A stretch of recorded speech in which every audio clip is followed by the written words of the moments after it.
Era nato a Tombolo nel 1940 Ennio Doris e con il suo paese, il suo Veneto e i suoi amici il legame non si era mai spezzato. Vi ritornava spesso, non tanto nell'ultimo periodo.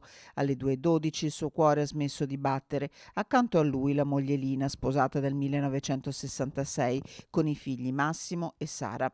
Figlio di un allevatore di bestiame, non aveva potuto seguire il padre per una malattia, da qui gli studi di ragioneria e una carriera in salita con l'intuizione del lavoro, quasi una missione sul risparmio, e la nascita di Mediolannum con Silvio Berlusconi.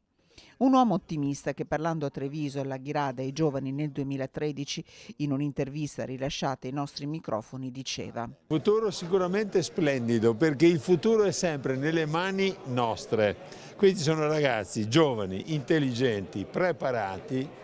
Se conservano l'ottimismo e l'entusiasmo della gioventù, il futuro è assicurato. La famiglia in queste ore di dolore ha chiesto silenzio e rispetto. Il suo gruppo lo ricorda con un commosso: Ennio Doris c'è ancora e ci sarà anche domani.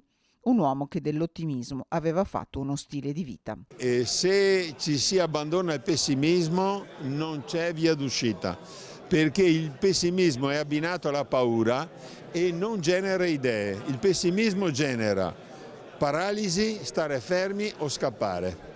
Mentre se si guarda con ottimismo, in ogni situazione ci sono delle possibilità, la mente produce idee. Tra i primi ad arrivare il saluto di Silvio Berlusconi, ci ha lasciato un grande italiano, commosso il ricordo del governatore Zaia. Una giornata di sole si trasforma in una giornata buia.